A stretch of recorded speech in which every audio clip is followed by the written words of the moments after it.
Hey y'all, it's DJ Kitty and Miss Morningstar, and you are tuned into Our Plugs, a community connection where culture.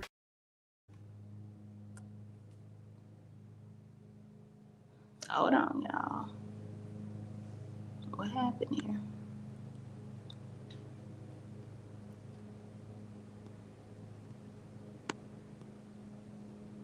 As we wrap up today's show, we want to thank each and every one.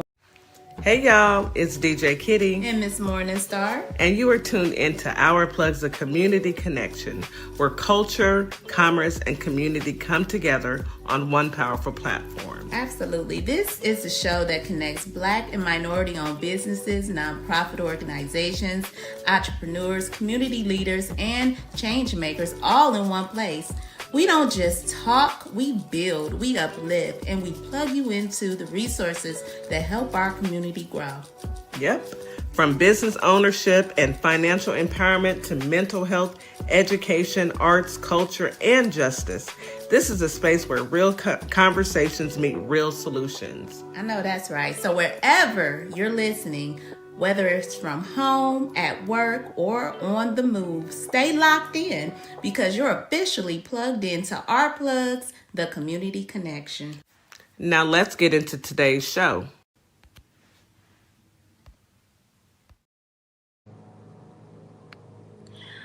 Good morning, good morning, good morning. Welcome into Our Plugs Community Connection. Happy Tuesday.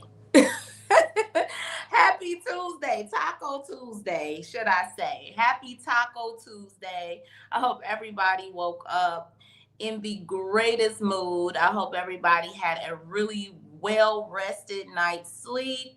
You got your coffee this morning or your OJ, and you better got your water, okay? Because you know DJ Kitty talks about those 16 ounces of water that you need. So I know you got your water right next to you.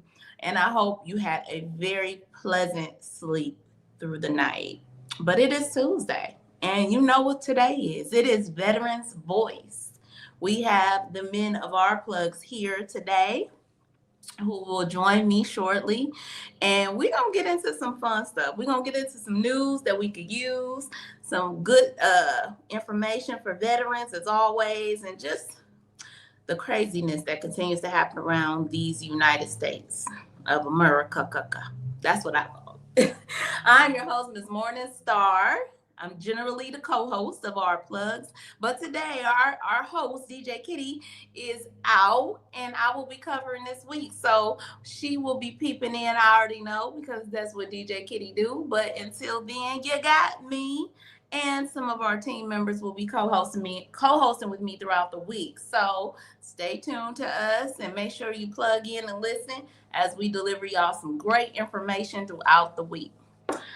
So, what does Ms. Morningstar do every morning for our guests that come through? We always start out the morning with some morning affirmations, right? Because that's a way to start the day, and we got to start the day off right with some morning affirmations. Okay, so let's get into it. These are affirmations for Tuesday. Okay, and welcome in to my TikTok evening guests. It is Monday evening in TikTok world. So welcome into you all, my YouTubers, and also the Instagrams and the Facebooks. Welcome in. And if you guys can, make sure you click on to the YT page and give us the thumbs up, okay? Help us with those algorithms and share the live out. Push the narrative out on that platform as well. But let's get into these Tuesday affirmations, guys. Let's get into some powerful protections from evil. Yes. Powerful affirmations for protection from evil focus on creating a shield of light and invoking divine safety and affirming personal sovereignty over negative energy. That's a mouthful. It's a lot of negative energy out in the world, y'all. And the only way we're going to continue to push through this narrative is with some positivity. And we're going to pour it into each other, whether we got to say it repetitively, daily, and nightly, okay? Because we're not gonna fall into the trap of evil, because there's some evil out here. There's some real evil people. I am surrounded by a protective shield of light. No weapons formed against me shall prosper. I know y'all heard that before. And I only allow positive energy into this space. Take some deep breaths, breathe in the good, breathe out the bad. Do it 3 times. And I'm telling you, let's get into some positive affirmations for that. These are things you should repeat to yourself every day, okay? Number 1, I am loved. You are absolutely loved. I am protected. God has surrounded me with a barrier of peace and serenity. I speak life into my family and my friends. I speak life into my work. I speak life into my vision. I will not allow negative thinking to penetrate my thoughts, dictate my decision making, or intimidate my hope for the future. We say bye to negative energy. I surround myself with people who lift me up, speak life into my vision and purpose, and who brings the best out in me. I am a bearer of light, casting out the darkness. Negativity has no choice but to leave when I'm present. Get out of here, demon. I focus on my energy, on things that add value to my life.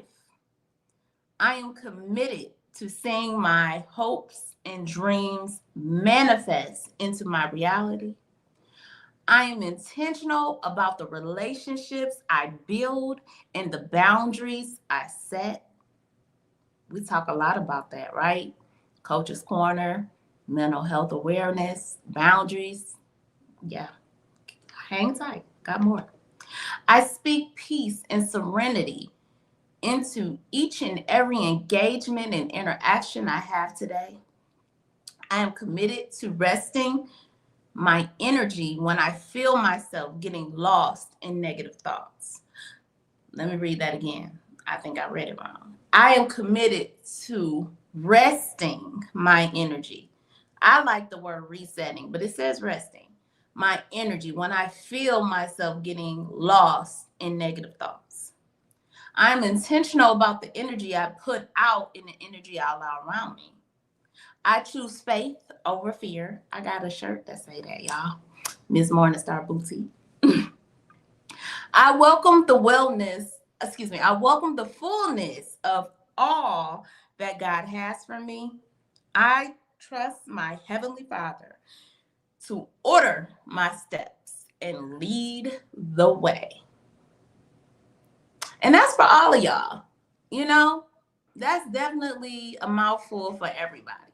You know, whomever you pray to, you worship, you know, whatever connection you have to a spiritual entity, you let them order your steps and lead your way through life. Don't be led by criminals, crooks, liars, thieves. They're going to still be here. They're going to be here. We just have to push them to the side because we know that there is always something greater later. So I hope you guys enjoyed those affirmations. Yeah, I really do. I hope you guys enjoyed those affirmations. It is for you. It is for you to get through this day. This is Tuesday again, and it's Taco Tuesday. So, you know, I said get your taco and a margarita later on. But you got to enjoy your day. All right. So let's keep it moving as we go into some weather. It is beautiful outside, y'all. It is beautiful. And Holly Springs, it is beautiful there. You guys are looking at a high of 82 degrees today. 19% chance of rain, which is not a huge percent. Southwest winds about 13 miles per hour, cloudy skies, early will become partially cloudy later in the day. Slight chances of rain showers, high 82. And not too windy, not too bad. I think that's good weather. All right, then you have, let's see, your evening. You guys are going to have about high at 64 degrees in the evening. That's good sleeping weather. Y'all enjoy that sleep. A few clouds, south winds low again, 5 to 10 miles per hour, and still a very low chance of rain. So you might get a little precipitation, not much. Memphis, y'all are very similar, not too far off. Your high today will be 85 degrees. It's getting up there, Memphis. It's getting hot. Yeah, it is. It's getting up there. A 15% chance of rain. Southwest winds at 18 miles per hour. Partially cloudy skies. Slight chance of rain showers. High, again, 85. Not too wind. Well, the wind might pick up a little bit. 15 to 25 miles per hour. That's going to pick up. So y'all, hold on to your hats. Hold on to your wigs. Your lace fronts, all that stuff. Make sure you got it on tight this morning, okay? We don't want no incidents, okay? We don't want that. Y'all, evening weather will be 67, pleasant. About a 10% chance of rain. Mostly cloudy skies early, and then partially cloudy after midnight. Winds are going to be between 10 and 15 miles per hour. So not too bad, okay? Let's move on to H-Town. That's where I'm at. That's where I'm at. So H-Town, our high is going to be 85 degrees today. We up there with Memphis. 85 degrees, 21% chance of rain. Houston is huge. So when it gives those kind of numbers for rain, that does not mean it's going to rain here, y'all. That's a slight chance that it might rain in my area. Partially cloudy skies. Southeast winds, 15 to 25 miles per hour. The wind is going to kick a little bit. So we got to hold on to our lace fronts and our wigs and all that too. We right there with you, Memphis. We gonna take care of that. But at night, it's going to be a little warm. 71 degrees. I call that warm for the evening.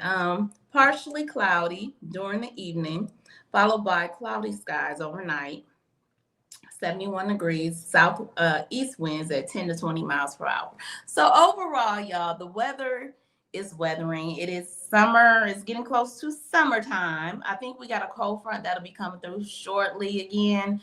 Cool front. I won't call it cold because what they call cold here, I almost fall out my chair laughing, but it's going to be a little cool. It's going to cool off a little bit. Cool off to heat up. I'm going to tell you that. It's going to cool off to heat up.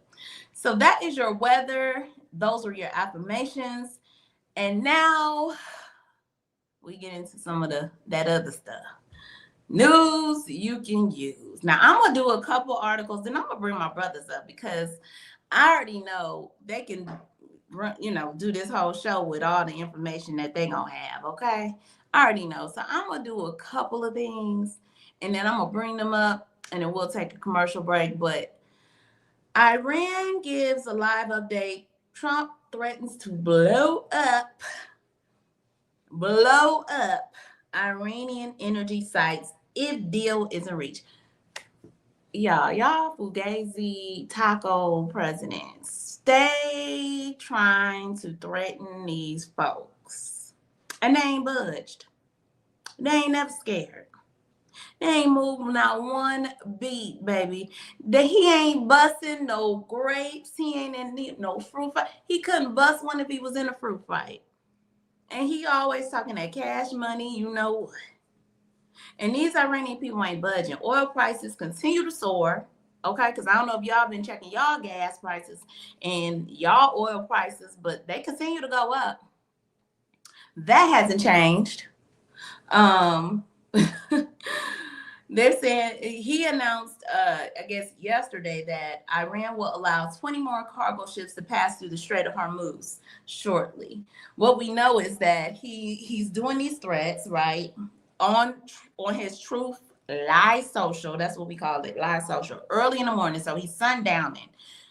Think about all the early stages or the mid stages. I got to get my words right. Of the word dementia. Okay. He's doing this stuff early in the morning, just going crazy, middle of the night, tweeting things. Iran is still denying that they've engaged in any direct negotiation with him and his administration as the U.S. weighs in whether to send ground troops. Now, from what I heard, I'm gonna bring my brothers up. Troops about to be on the ground. Okay, that's what I heard. Now y'all can confirm it. Hey, powerful black women, y'all can confirm it. Deny. I like I said, I haven't read too much into it, but that is what I'm hearing. And we're gonna bring my brothers up shortly, and they're gonna confirm whether they know what's going on.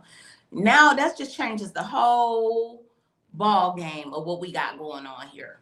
Okay, when you start putting our troops on the ground, okay, this man is destroying our country, and it is so sad to see it in real time that nobody is doing anything about it.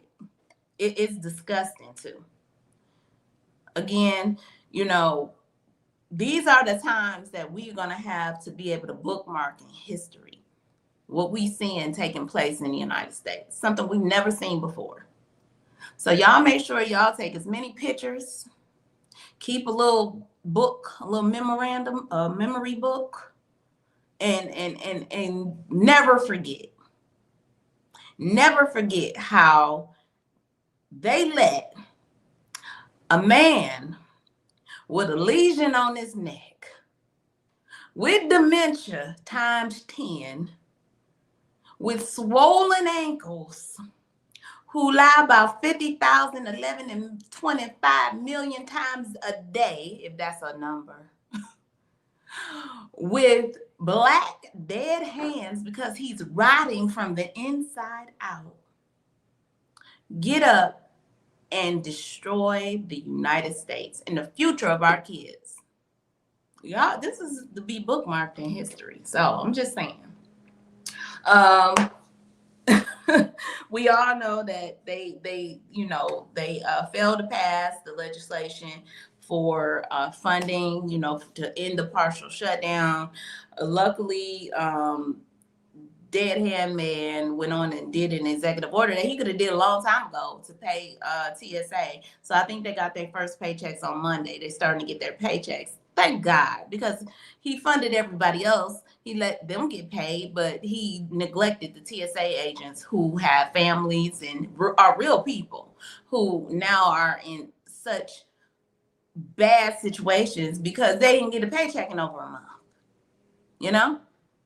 So yeah. We are now there. There's still, Congress is getting ready, I think, to go on spring break. And it's a mess. The GOP is leading right now with keeping members because people jumping ship. People are jumping ship. Yeah, exactly, T-Wiz. They didn't want the black woman. This is all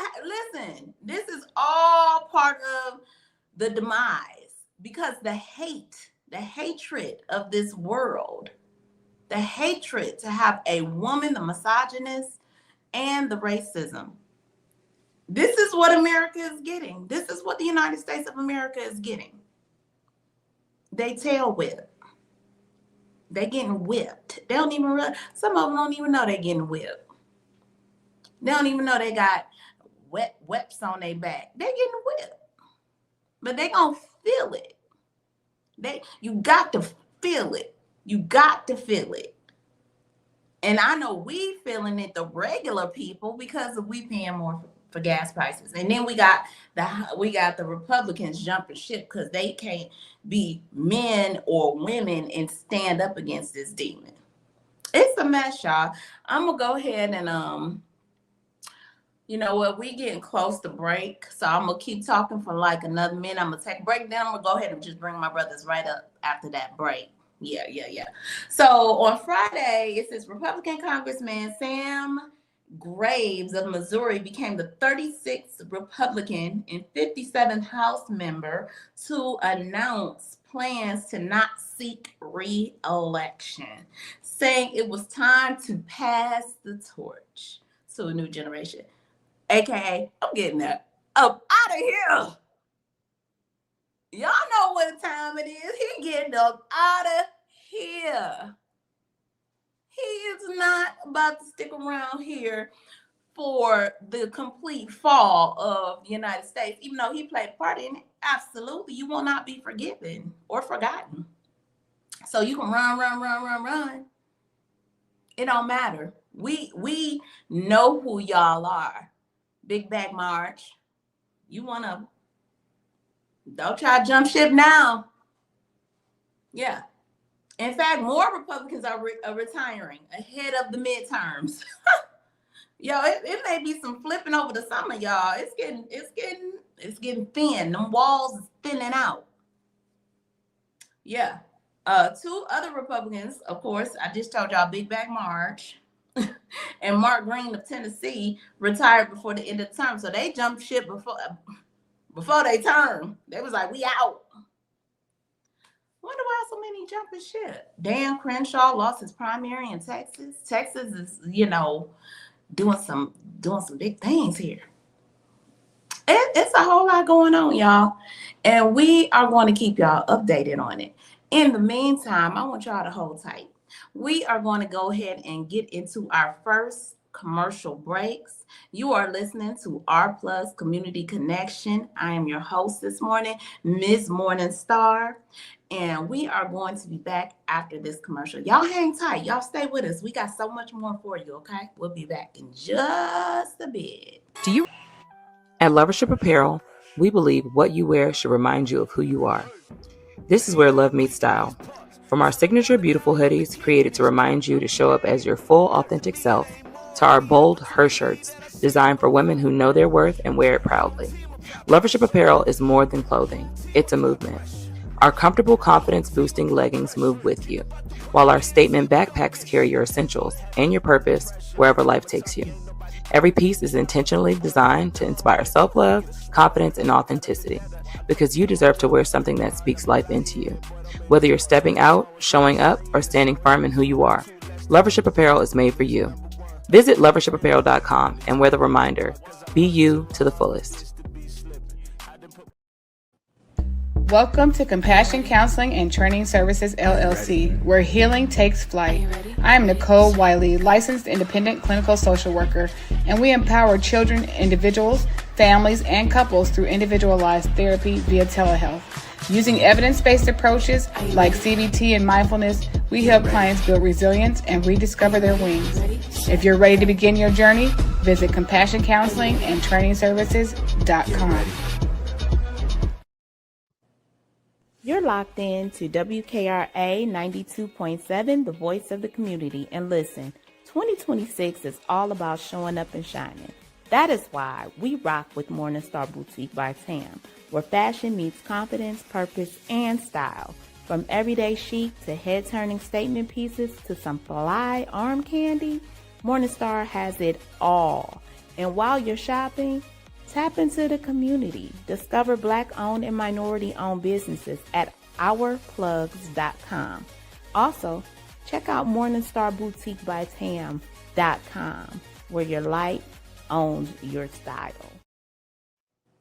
This is Transformation Training Academy. If you're someone that people walk up to and just talk to and tell all their business to and they don't know you, this is your sign.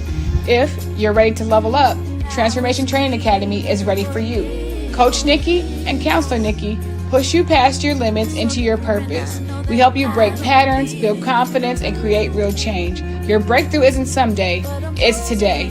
Contact us at info@thetransformationtrainingacademy.com. Advertising with Our Plugs. The community connection opens doors to a whole new ballgame. Radio advertising is affordable, powerful, and puts your business directly in front of the people who want to support you. Plus, customers can easily find and connect with you anytime through our online directory. If you're ready to grow your brand, expand your reach, and stay connected to the community, sign up today. Visit ourplugs.com and register now. That's ourplugs.com. Plug into your community. Welcome back. You are listening to R Plus Community Connection, and I am your girl, your host, Ms. Morningstar, this morning. And today is Veterans Voice. You know, it's always a good show. It's always good on Tuesday. I'm hosting today. DJ Kitty will be out this week, hopefully back by the end of the week, maybe to close out the week show. But we wish her well in her travels as she is doing her big one with her black job, y'all. So y'all keep her lifted up in prayer as she travels the road. In the meantime, let me go ahead and bring up the two gentlemen of our plugs. I got my brother DC in the building and my brother Ali Go, aka Vite. What's up? Good morning, my brothers. Good morning, Holly Springs in Memphis. Happy Tuesday. Hey, good Salutations. morning. Salutations. Ali, I was checking for you. I said, hold on, you gotta punch this clock. Where you I was at? right here and I look up like, yep, it's time to go. It's time to go. Well, welcome in. Good morning, brothers. Glad to have you guys here with me today. We are touching on, before I went to break, I was just touching on your boy, you know, him out here cutting up. And I had a question for y'all because I've been busy. So I try to catch snippets of the news. I try to listen to different lives to get information and do a little reading when I can. So we got ground? We got troops on the ground? Is that what's going on? We don't have any yet. We're gonna need hundreds of thousands of troops. The 10,000 or 5,000 that we need. I mean, what is he doing though? What is he doing? We're gonna need at least a bare minimum 200,000 troops, boots on the ground. Yeah, because I heard Ali in DC that they have an army of like 1 million people, right? They got peoples, and they got peoples who they got other peoples that's not really a part of their peoples. Right. Oh, so their peoples is who their peoples on the other side is kind of camouflaged as their peoples. They say, oh, and they're like, okay, they got the chair peoples. Yep, and they do. You know how we do.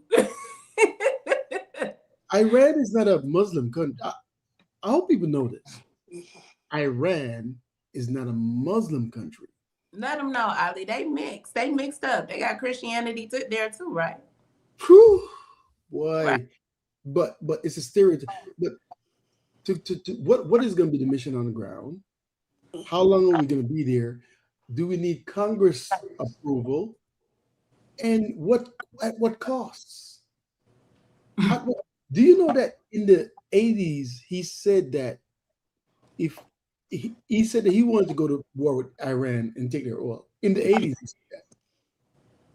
In the 80s, he said that. I could find it and I could play it for y'all. Matter of fact, this guy is like, he's like a guru for drama. You know how some people, we talked about it on the show yesterday about how some people just love conflict.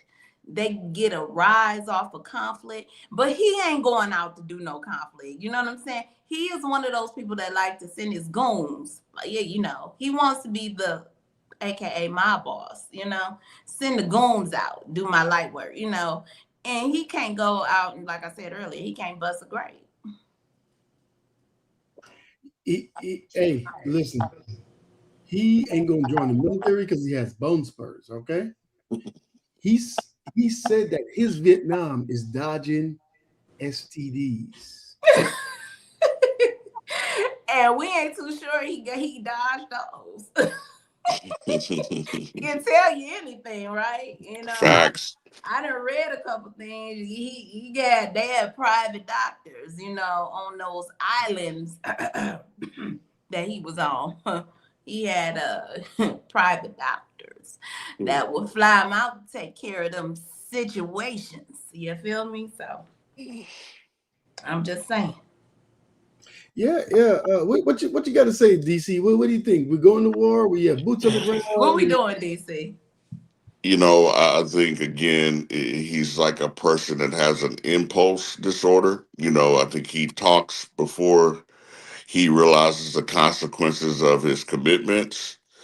I think he'll be sadly mistaken if he thinks that, like Ali said, if he thinks that 10,000 troops are going to get the job done. These people have been awaiting this day to fight the infidel all of their life. They're ready. They're ready.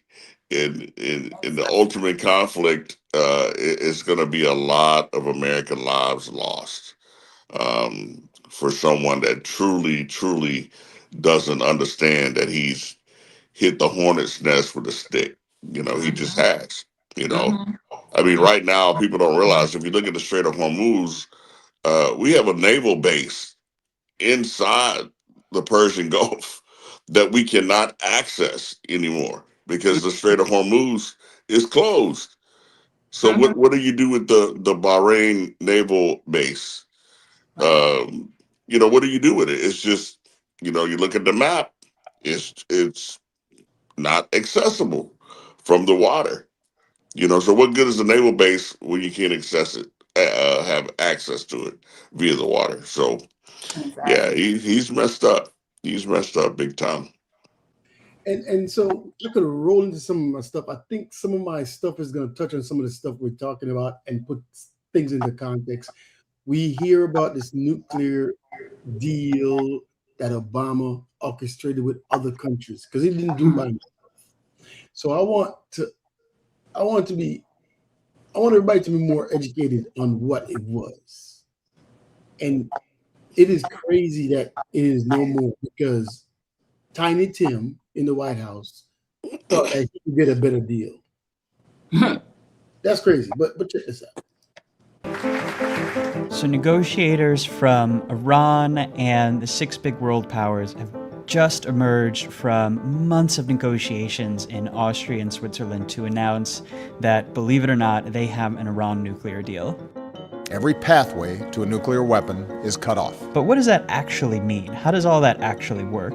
Well, this gets technical really fast, but it helps if you go through and look at some of the most important issues.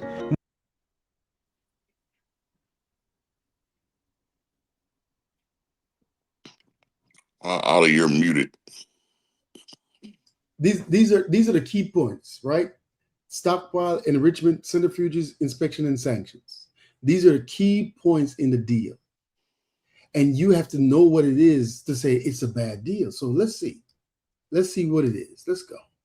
One of the big ones is uranium. That's the stuff. You dig it out of the ground, use it for nuclear fuel, for a power plant, or even for a bomb. The deal requires Iran to give up 97% of its enriched uranium, almost all of it, down to just a 300 kilogram stockpile, not very much. Uranium comes in different levels of enrichment. This restriction is really severe. Iran is only allowed to have its uranium up to 3.67% enrichment. And to get I'm going to pause it. They're allowed to only have 3.67% of uranium. This is a thing that they have to enrich to make a bomb. You need 90 to make a bomb. I don't even have to pay the rest of it.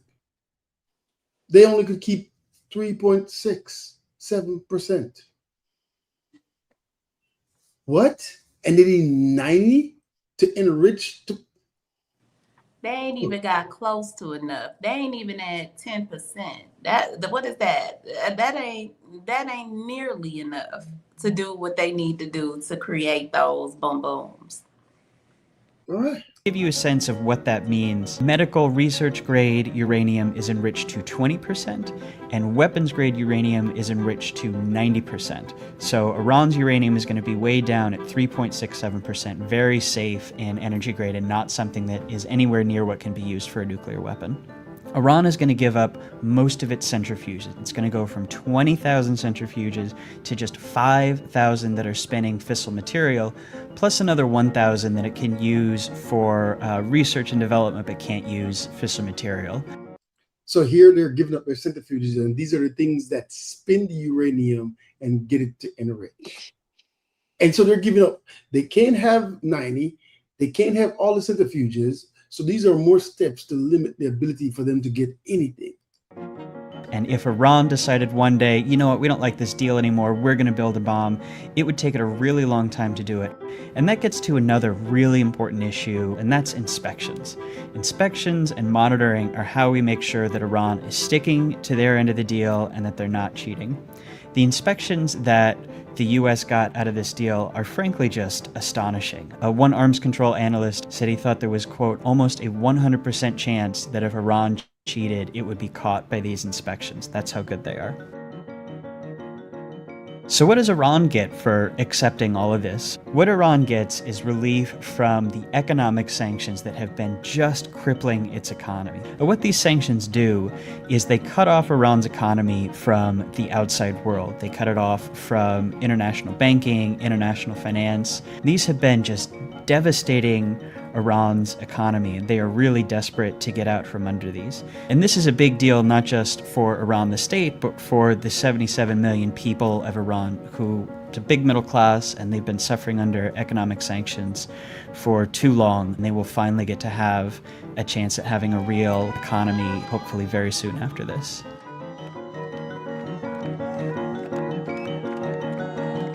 Yeah, and so the deal was a good deal.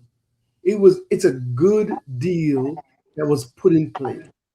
How can you get better than this? Ali, it's amazing how you can find these videos right on your handheld computer. You know, it's so many people out here willingly ignorant, okay? Choosing to not know anything. And it's a click of a button on your handheld device, which is your computer. And you can go find this information and actually learn. This is educational. Yeah, of course. Absolutely. And if you don't know what you're talking about, how can you argue the point to say that they have it or they're gonna have it? And even if they said, you know what, we're gonna back out of it, it's gonna take them a long time for them to get a nuclear weapon. Netanyahu been saying since 1995 that Iran is about to have a nuclear weapon. Exactly. Since 1995, Netanyahu came in front of Congress and he told Congress that Iraq had weapons of mass destruction. Also a lunatic, a psychopath, and BB, a psychopath. You spend 40 years trying to attack this country. 40 years of your life. Could you imagine that? I mean, there's so many things I've done with my life after 40 years. 40 years of trying to get this type of war and things started so you can be the malignant narcissist that you are. Yeah. Yeah, that's what I was just going to say. We're watching the mind of a narcissist at work. He refuses to allow anything that could be a win or a victory that's not associated with him to pass. I mean, we just witnessed that with the passage of the funding for the DHS by the Senate. Yeah. Mike Johnson, of course, the Republicans in the House voted it down, and then he immediately signs an executive order to pay them. We watched the same thing with the border bill during the Biden administration, where he talked Congress into not tabling the bill for a vote because he didn't want Biden to have a victory. Yeah. You know, that's his MO. So anytime something comes up that potentially could be a win and it's not associated with him, he's 100% against it. He just is. And anything associated with President Obama that resulted in a victory or a win, he's totally trying to erase that. Yeah. And my question is, when is the people gonna wake up and see the repetitiveness? I mean, it is not hard to see that he does these things. It's all for his ego. It has nothing to do with him wanting to do anything good for you. Let's be clear with that. Him signing executive orders so TSA can get paid had nothing to do with him caring about TSA getting paid. That's right. He cares less about them getting paid. He doesn't care. But it to him and to his sycophants, it makes him look good. Oh yeah, he had to step in and be the big guy and pay y'all. Great. Yeah.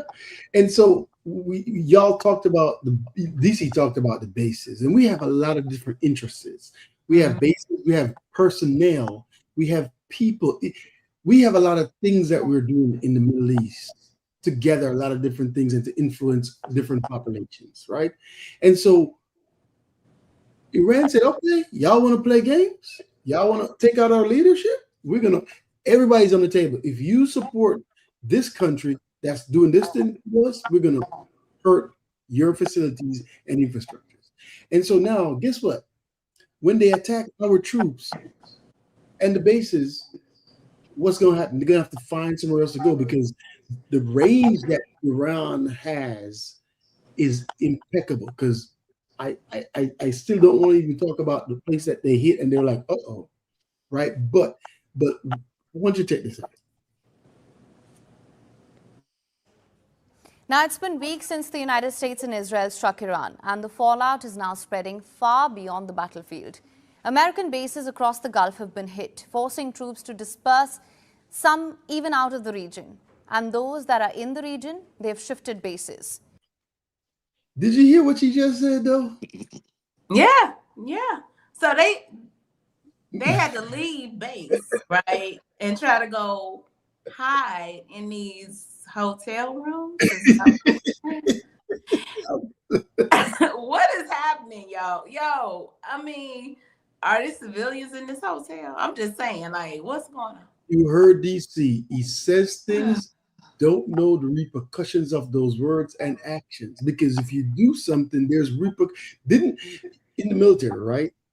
We have plans, and we call it COAs.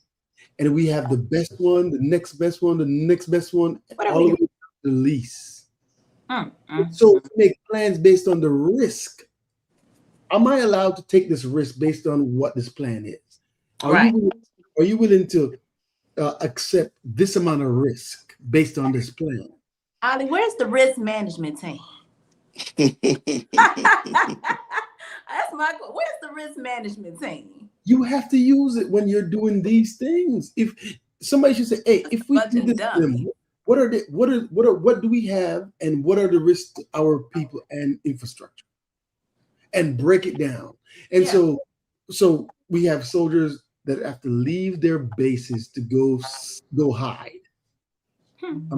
We had soldiers leaving their bases and have to go hide. And not even wear a uniform because they're at risk now. U.S. personnel are now operating out of hotels and civilian spaces. And Iran has raised this issue. They say the United States are using civilians as a human shield. So why is the world's most powerful army working remotely? And what does it mean for the rules of conflict? Our next report tells you more. It's been nearly 4 weeks since the United States and Israel struck Iran. Tehran hit back hard. It went after every American military installation they could find. Bases in Kuwait were flattened. The Al Udeid Air Base in Qatar, the regional air headquarters of U.S. Central Command, was hit. The U.S. Fifth Fleet headquarters in Bahrain was struck. The Prince Sultan Air Base in Saudi Arabia was damaged. The Pentagon had close to 40,000 troops in the region when this war started. Now, thousands more have been dispersed, some as far away as Europe. And the ones who stayed? They are not on their bases anymore. They're in hotels, office spaces, and whatever they could find. So the most powerful army in the world is working remotely, it seems. And Iran knows this. Iran's Revolutionary Guards, the IRGC, put out a message to people across the region. It essentially said, if you see American soldiers in your hotel, report them to us on Telegram. They called it an Islamic duty. They said, and this is their framing, that America is using civilians as human shields. That's a serious accusation. And it's not just rhetoric. It's a legal argument. Because if Iran can prove that American soldiers are operating from civilian buildings, hotels with other guests, restaurants, lobbies, it changes the conversation around who bears responsibility, especially if those buildings get hit. Under international humanitarian law, specifically the Geneva Convention, there is a principle called distinction. You must separate combatants from civilians, military targets from civilian objects. A hotel is a civilian object protected by law. But the moment that hotel is used for military operations, planning, communication, coordination, it can legally become a military objective. That protection evaporates. So if American soldiers are running operations from a hotel, even just coordinating strikes on a laptop, that hotel may no longer be off limits under international law. Now, does that make America guilty of using human shields? Here's where you have to be precise. Human shielding is when you deliberately place military assets inside or near civilian populations with the intent of exploiting their protection. The U.S. isn't doing this by choice. Their bases got bombed. They had nowhere else to go. There was no grand plan to hide behind civilians. And this is the uncomfortable part. Intent doesn't erase consequence. There you go. Intent. Go ahead. Now, I'm just over here. I'm over here. I'm on mute, but I'm over here clowning because this is exactly my first thoughts. A person with common sense would say, they're going to be looking for the military, and you're in a civilian hotel where people are probably traveling on business, on vacation, and you have, they're being hunted. And then this information is being dispersed out to the community. I'm going to just call it a community because they got a community, okay? These people are by far not dumb at all. We just have a dumb president.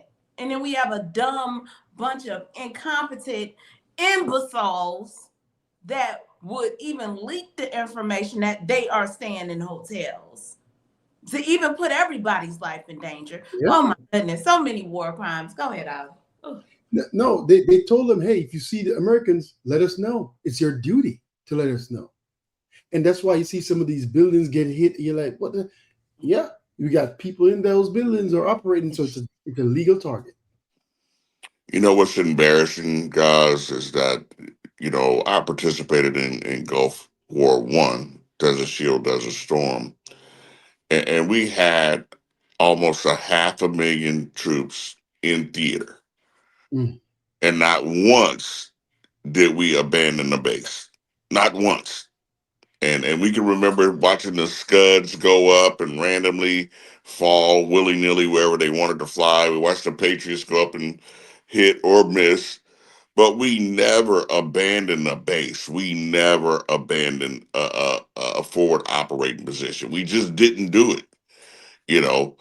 And I know technology has come a long way, but we're I think they said a Patriot missile costs about $4 million. Tomahawk costs about $3 million, and these guys are terrorizing our troops with a $35,000 drone. I'm just trying to figure out. God bless our troops, for real, because I have all but respect for our young people and our troops that's out there, but they weren't ready for this. And they are under the weakest group of white tea men. They are under the direction of failures, drunks, liars, criminals, thieves, dope heads. I'm just saying. So under this. The job he has, we have generals that go to school and study these things. Or college. We have 1-star, 2-star, 3-star, even some 4-star generals that are not even qualified to be Secretary of Defense. And these are people that have knowledge, experience, they had mentored, all these other things. and they are not even qualified. And we took a Fox host, weekend part-time reporter who got kicked out of the National Guard as a major to run the Department of Defense. Yeah, I mean, do you guys remember how when we saw Colin Powell come on TV and give his briefings, it instilled a sense of confidence that they were defending and protecting their mission objectives. General Schwarzkopf, those guys instilled confidence. One, they weren't on TV and being bellicose.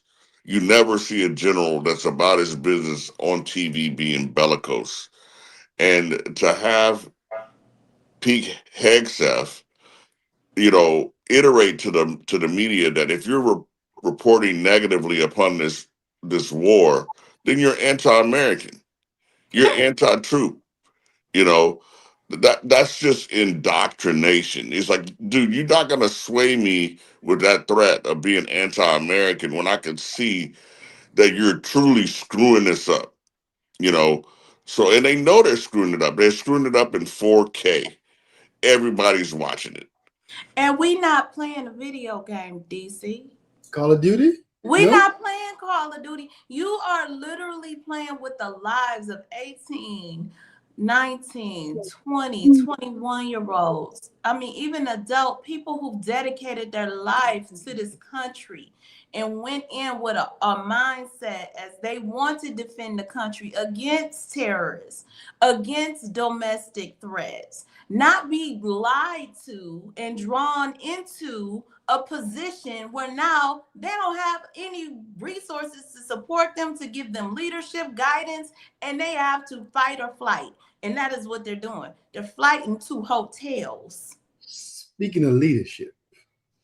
You may remember a year ago when shortly after returning to the White House, Donald Trump fired several high-ranking military service members who, let's say, just happened to be black and women. They included the chairman of the Joint Chiefs of Staff, that's a big deal, the chief of naval operations, and the U.S. representative to NATO. There was no reason to think any of them had done anything wrong with their duties. Well, today, the New York Times is out with explosive new reporting that gives a little insight into the decisions being made at the Pentagon. The Times reports that this month, Secretary of Defense Pete Hegseth is, quote, unilaterally blocking the promotion of 4 Army officers to be one-star generals. Something it's not even clear he has the legal authority to do. It's really, really irregular. The Times explained that 2 of the officers targeted by Hegseth are black and 2 are women. They all had, quote, decades-long records of exemplary service. But Hegseth removed them from a promotion list that consists of about 36 officers, most of whom are white men. The Times is reporting, based on interviews with 11 current and former military officials, 3 of them told the Times about a dust-up last summer. Listen to this. It was between Hegseth's chief of staff, Ricky Burria, and the Secretary of the Army, Dan Driscoll. Now, the Times reports, quote, that Burria chastised the Army Secretary for selecting Major General Antoinette Gant, a combat engineer who served in Iraq and Afghanistan, to take command of the Military District of Washington, located there in D.C. Burria told Driscoll that President Trump would not want to stand next to a black female officer at military events. Yeah.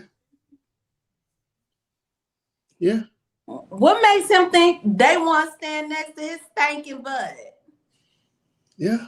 Don't nobody want to be in the same room with your nasty, disgusting, stinking, ammonia-smelling, dirty, boo-boo stinking behind. The nerve and the goal and the... I'm sorry. Go ahead. He's firing black women. He's firing women.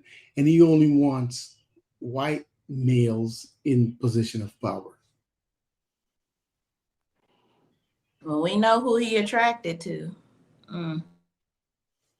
Yeah, so it's we need diversity. We need different experiences.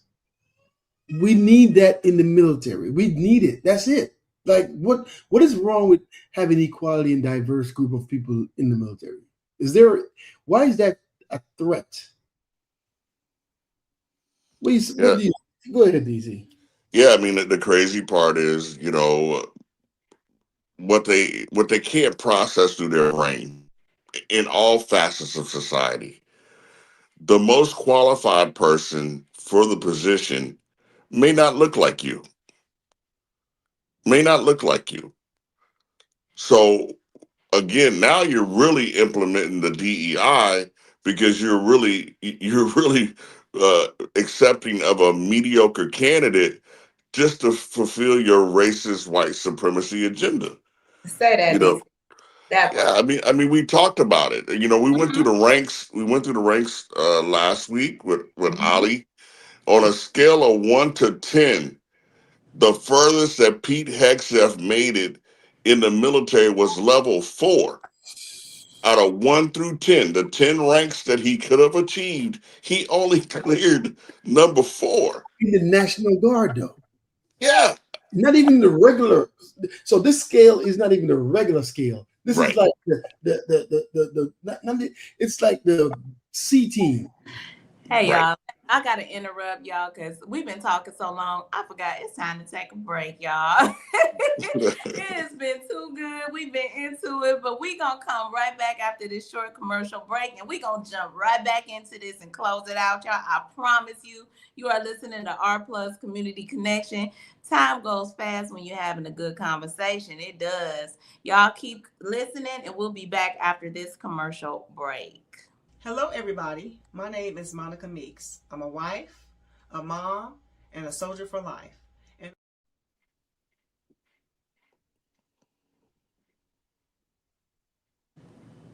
I'm Teresa St. John's. I'm an R&B neo-soul songwriter originally from Southern Mississippi. Thursday, March 12th, from 7 to 7:15 p.m., I get the grand opportunity to talk to DJ Kitty and her team, the Our Plugs Network, about my musical journey. Hopefully you'll be able to tune in then. That's Thursday from 7 to 7:15 on March 12th. Hopefully we'll hear from you then and the WKRA 92.7 network. Okay, thank you. Bye. Carter's Caring Hands is here to serve the communities here in Kalamazoo, Grand Rapids, Battle Creek, as well as Southfield, Michigan. We also go out into the unhoused community, serve the community with care bags. Low-income families, our senior citizens, and our veterans with fresh food baskets each and every day, because no one should choose medication over food. We are here to serve you. Your community is our community, and our community is one community. From our hands to your hand. What's up, everybody? Scott Cologne, District Attorney and candidate for the United States Senate for the great state of Mississippi. I had a great time talking about my campaign with the crew at the Community Connection morning radio show. I'm running because Mississippi matters. Our families are paying more for less, and our rural hospitals are under serious threat. I spent my career fighting for my community, and I'll bring that same fight to Washington. Folks in the Holly Springs area and worldwide should check out our convo and visit cologneforsenate.com because Mississippi matters. Hi, everyone. I'm Mara Keller, retired Army Lieutenant Colonel and candidate for Congress in Georgia's 3rd District. Now, I'm running because too many decisions in Washington are being made without listening to the people that they affect, whether it's public safety, veterans care, education, or protecting our constitutional rights. These aren't partisan issues. If you believe our government should work for everyday Americans and not special interests, I invite you to stand with us. Your donations help keep this grassroots campaign people-powered. Every donation fuels our voter outreach, ads, and our shared fight for a better Georgia. Visit marakeller.com to donate today. Let's finally serve the people who send us to Washington. And a huge thanks to DJ Kitty Cat 50 for the energy and the spotlight. Let's keep pushing. Advertising with our plugs. The community connection opens doors to a whole new ballgame. Radio advertising is affordable, powerful, and puts your business directly in front of the people who want to support you. Plus, customers can easily find and connect with you anytime through our online directory. If you're ready to grow your brand, expand your reach, and stay connected to the community, Sign up today. Visit ourplugs.com and register now. That's ourplugs.com. Plug into your community. All right, welcome back. Welcome back. You are listening to Our Plugs Community Connection on WKRA 92.7 The Change. I am here today hosting Ms. Morning Star. I am hosting with my brothers, Viper Vet in DC. It is Veterans Voice Taco Tuesday. And baby, it's about to be a hot tamale from what Viper was telling me right before we went on break. So y'all buckle y'all seats up, get you some water, and yeah, because he about to get us heated over here. I'm gonna go ahead and turn it over to Ali. Ali, what you got? Yeah, you got your camera. Your camera is not up right now, so if you want to drop down, come back. But listen, folks. Ali, you are on mute, my brother. Take yourself off mute so the good people can hear you. Can you hear me now? I hear you. Yeah. Morning Star, you got to drop down and come back because is he still on mute? Can y'all hear him, or can y'all hear me? Y'all can hear him. You got to drop down. Okay, hold on. Okay. All right, listen, hey folks. Before she comes back, make sure you go on YouTube and follow us on YouTube at Our Plugs LLC. Our Plugs LLC on YouTube. We need more followers. We need you to go on YouTube and subscribe and get our subscription up. We need more folks to get the content that we do over there. We have shorts. We have the live video as well. All right. So make sure you get that done, and we will be good to go. Follow us on TikTok and Instagram. We are on Facebook actively. So go on those platforms and put in Our Plugs LLC and give us a follow. All right. And so I got this next video, DC. I was kind of delaying a little bit for Morningstar to come back, but you're not gonna believe what happened with the military and the we have an awesome military, but you know how we Absolutely. use it. We got to use the equipment properly. We can't just do what we want, take a Humvee to Walmart, all this stuff, right? Right. Right. You can't go to a drive-through with Still a cannot hear. five. What's going on? So check this out. We are following a breaking news alert. An Army investigation is now underway into this viral video showing what appears to be Apache helicopters flying close to musician Kid Rock's Nashville home. And we just finished an exclusive interview with Kid Rock about what happened. That's right. Our Caitlin Quisenberry is at the WKRN.com alert desk with what the rock star is telling us and what the Army is saying about this incident. Caitlin. Kendall, in the last hour, our Sarah Smith just finished interviewing Kid Rock at his Nashville home. He tells us he was not expecting to see the helicopter come that close. This happened on Saturday. You can see Kid Rock saluting the pilot as the helicopter flies away from the home.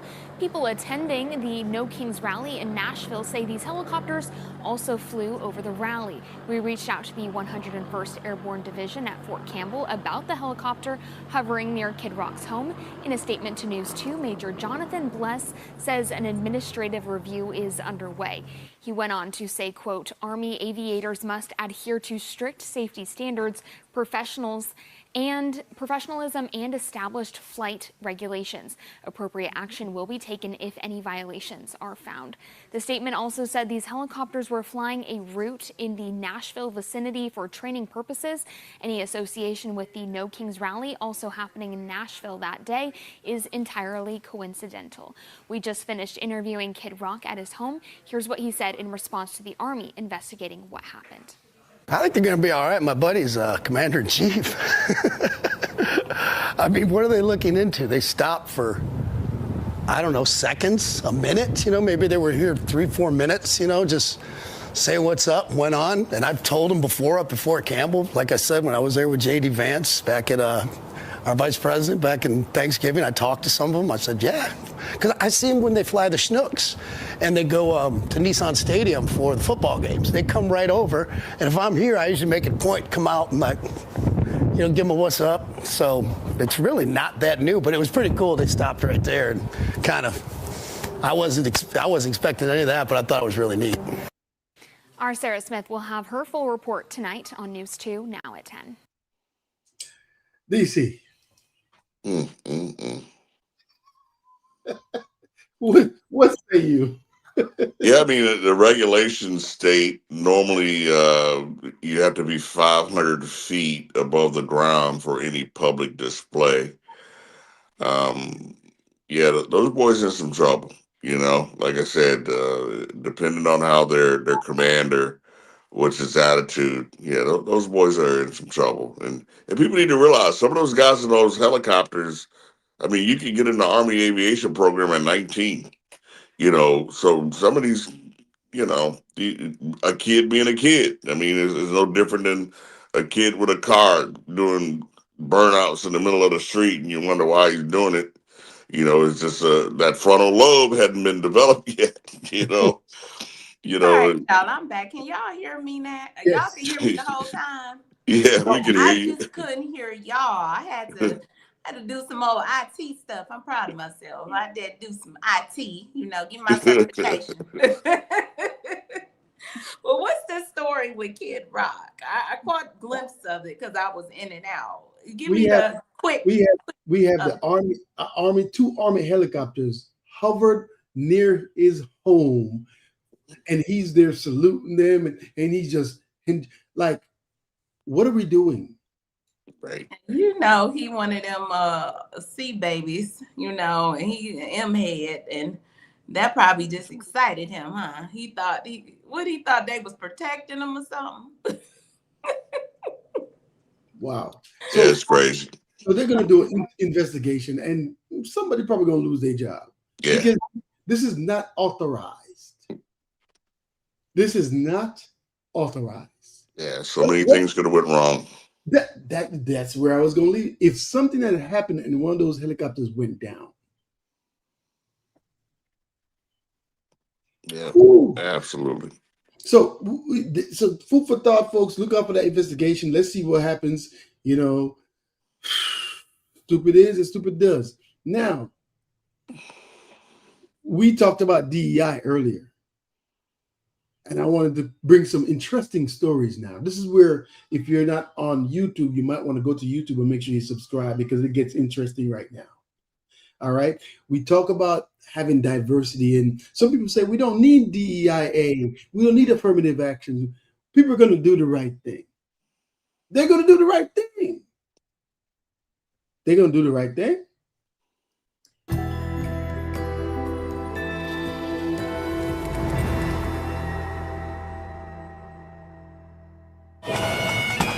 Underneath a sea of blue, a sea of white. White officers make up about 85% of the Nassau and Suffolk police forces. For years, elected officials and police leaders have promised to make changes that would increase diversity. It's the culture of the department that's the problem. Hey, Frank, how you doing? How's everything going? 30 years ago, Detective Earl Stroman was assigned to recruit minorities to join the Suffolk police. She said 30 years ago. Because the department was lacking diversity. His assessment of the situation? Now, it's the same. She said 30 years ago, he was assigned to increase diversity. And you heard what he just said. Has it changed? Let me play that back for you. Assessment of the situation? Now, it's the same. I hate to say it. Newsday has uncovered a reason for that lack of progress. After studying the hiring histories of more than 70,000 applicants, our investigation found evidence of discriminatory hiring practices blocking many African American and Hispanic recruits from joining the Nassau and Suffolk police departments. Now, before I even go further, I want you to think in your mind, what could take away the ability for minority officers to join the force? What do you think was the thing that stopped them the most from joining the force? Just think about it first before I play any of it. What do you think what's the thing that stopped many of them?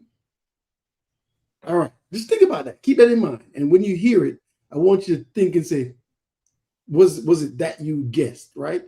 I guess with recruitment, then the test. The test is a combination of written, physical, and psychological screenings. And according to the numbers, minority candidates usually don't do well.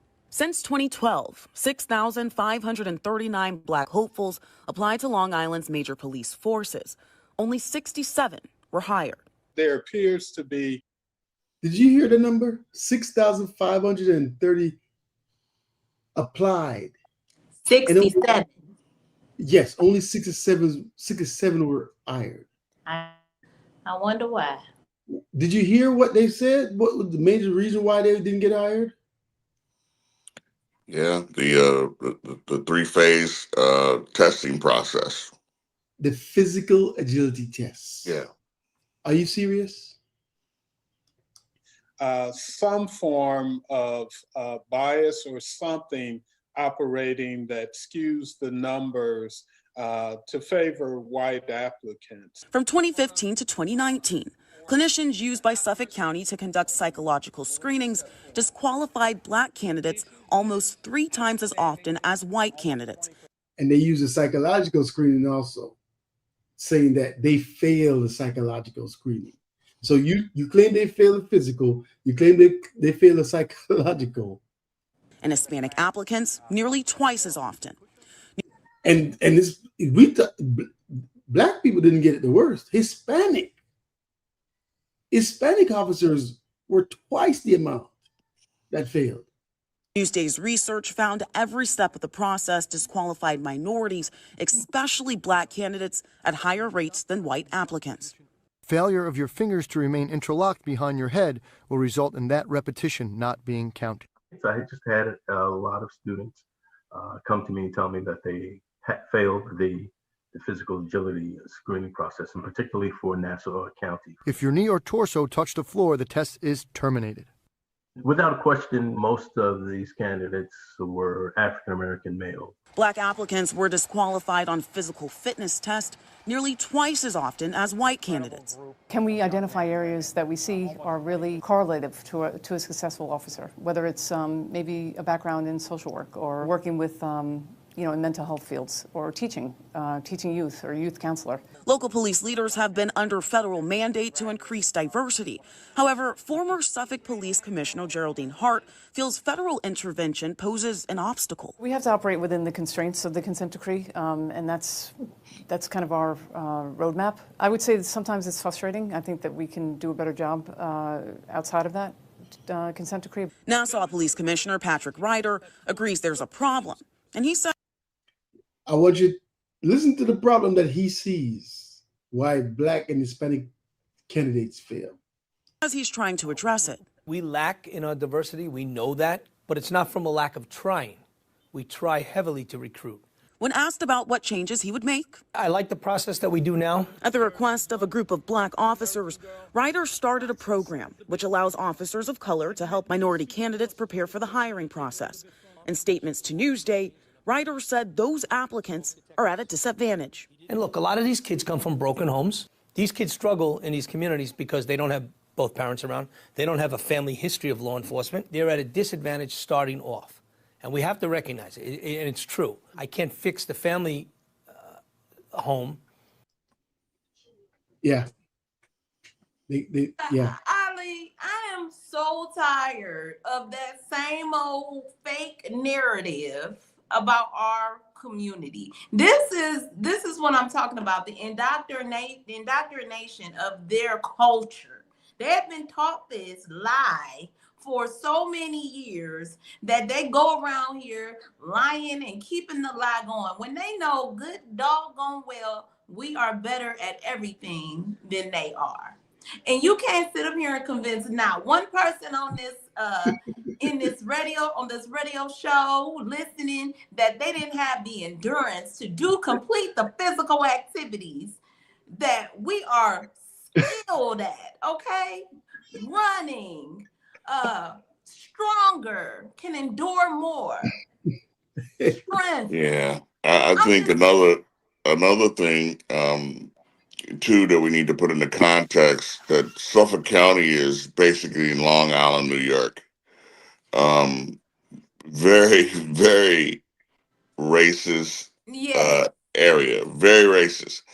And policing in itself, especially when you get into the Northeast, is very experience a lot of nepotism. You know, a lot of people get on the force because their father was on the force, their uncle was on the force, their cousins on the force. You know, and they still want to have that, Yahtzee SS type of feel to it, So I'm not surprised at all. I'm not surprised at all at Long Island, New York, being racist and supporting a racist uh, law enforcement system. I'm not surprised. My gripe is that the narrative is just old, DC. The storyline is the same. Like, when are y'all gonna come with a better storyline?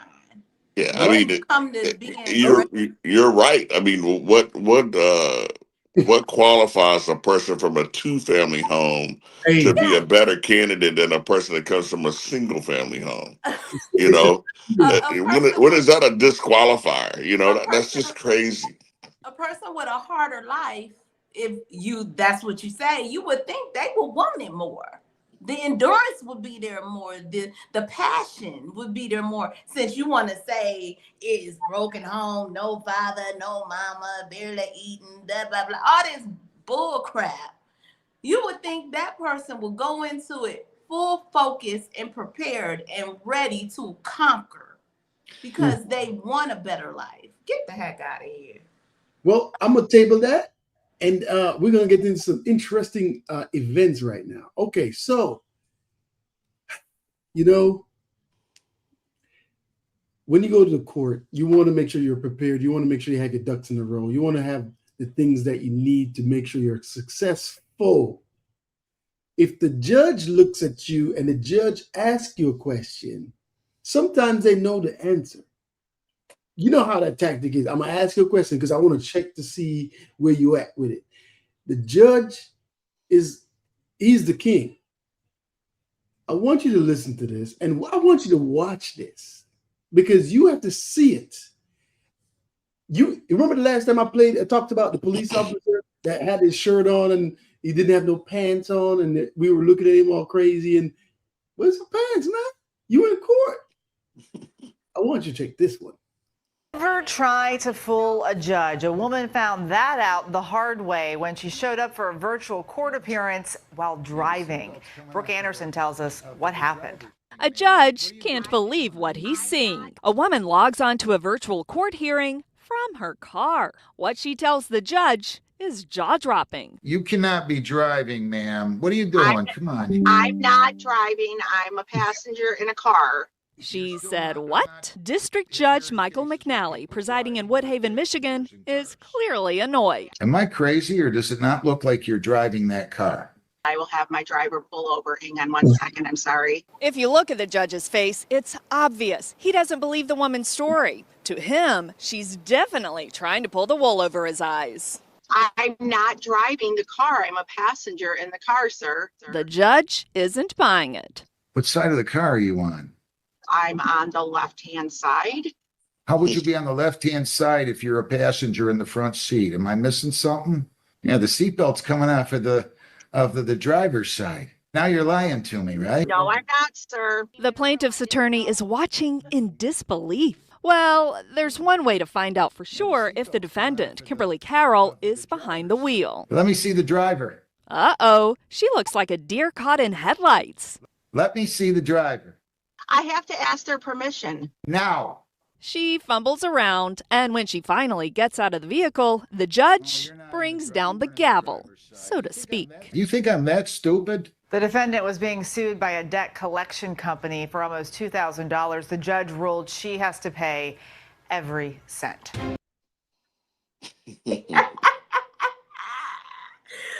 I mean, this is what we talking about. Y'all go over to YT and take a look at this person, okay? Okay? It says it all. You look at her and it says it all. This is what they do. They lie like, baby, it come out so easy. I'm not driving. I ain't driving. What side of the car? What side of the car you on? I'm on the left side. Wait a minute. But then when she caught, she go like this. He said, "Let me see the driver." She like, "Ma'am, you just opened your eyes, bucked your eyes wide because you got caught." Then you trying to get out the car. Pay them folks them $2,000 you owe. Quit playing. You're gonna have to pay that. You want to pay it all. Interest added. Listen, we are. Some people are eating, healthy. Morning Star, she's doing her workout thing, journey and all that. And this got to be the last one because we almost at the end of the I know. At the end of the show. Listen, you gotta eat healthy. You gotta have your zinc, your iron. In a West News exclusive tonight, a woman who won millions in settlement after she says she ate ice cream with nails in it is sharing her story. That's right. Her attorney says that she was just awarded the money for the 2018 incident. The court documents say it happened at an ice cream shop in Palm Bay. West News' Haley Krummelholm spoke with that woman today. It was crazy because who expects to get ice cream and find a nail in their ice cream? Back in 2018, Brandy Buckley said she left Brewster's Ice Cream on Malabar Road in Palm Bay with her son. He wanted some of her buttered pecan. I got to the lights to scoop some of the ice cream out, and I noticed that there was a metal nail in the cone. She said she had already taken a big bite. When I did swallow, I did feel something in my throat, and that kind of got stuck, but I never once thought it was a nail. I thought it was a pecan. But she said she went to a hospital to get an x-ray just in case. It was a nail. So I had swallowed a nail. She said from there, I had to do an endoscopy that night.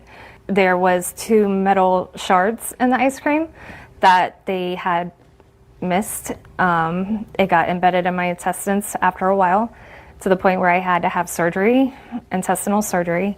I developed a blood clot that led me into an ablation to where I couldn't have any more children. Something she said she very much wanted after losing a daughter in 2011.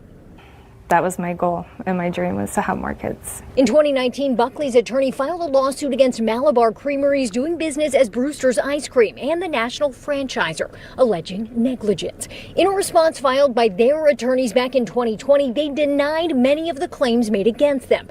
In their defense, it accused Buckley of negligence, which caused or contributed to the incident, and said that any product the business allegedly sold and Buckley allegedly consumed was not defective.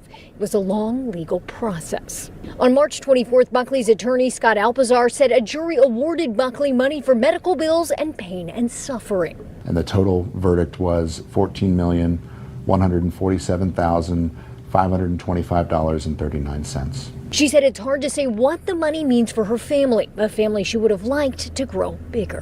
Because everything that I would have wanted, I can't have. We did reach out to the attorney representing the ice cream shop and the national franchise. Buckley's attorney said he does expect them to appeal the decision. He said it could be years before Buckley sees any money, and that's if things end in her favor. Sad. I got questions about her swallowing a nail, but we are... Ma'am, nails is a little rough. Wow, is all I can say. Wow, what a show. What a show. I don't make up news, I just report. With that being said, Viper, wow. Thank you, Viper. Thank you, DC, for tonight. It was an amazing show. We had some really, really good topics, and he ended it on a very things to make you go, type of note. Viper, did you have any last words? Yeah, just like I said, hey, midterms are here. The primary has started for a lot of states. So make sure you go out there and vote. You see a lot of the contests. We got special elections going on. Go to vote.org, vote.com, go to bluevoterguide.org to see who's running and what's on the ballot from your zip code all the way up. Primary has started, so make sure you vote in the primaries, and the general election is in November. Get out there and vote, and bring 5 people with you. Let's go. It's time, y'all. Great information. Thank you, Vibe. We appreciate you, brother. DC, what you got, brother? Yeah, real quick, I'm still pushing that ACE camp funded by obap.org. So if you have a child from the ages of 13 to 18 that is interested in aviation, the camps are in most major cities across the U.S. Please go to obap.org and look at student programs, ACE camps. Get your child enrolled today. Absolutely. Say that website one more time for the people in the back who ain't It's hear it. obap.org. obap.org. There you go, guys. And with that being said, let's get more Black pilots so we can have more melanated people flying us around this world. Go ahead, Ali. You had something real quick? I got a question. Do y'all chew y'all food and chew ice cream? Do you just swallow it? I'm just I mean, okay. All right, y'all. Memphis, Tennessee, Holly Springs, Mississippi. It has been a fun morning. I hope you guys enjoyed the show thoroughly. You have been entertained and you have received some great nuggets. So you guys take that with you, share it with a friend or two. Make sure you get registered and get ready to vote. We'll be back tomorrow, 9 a.m. Central Standard Time, as always. Tomorrow we have the ladies helping us with our mental health, because after the ladies swallowed the nail, I got some questions. I mean, I don't know. It's a mental thing. But until then, you guys have a great day. Thank you, TikTok, for coming through, tapping and sharing us live. We appreciate you guys as always. And our YouTube channel, we appreciate y'all. YT for TikTok, because you know they'll ding me, y'all. Go ahead, F1 in the comments. And Instagram and Facebook. Come back tomorrow, WKRA 92.7 The Change. As always, we are signing off, and we appreciate y'all. Love y'all. Have a great one. As we wrap up today's show, we want to thank each and every one of you for tuning in, tapping in, and staying connected to your community.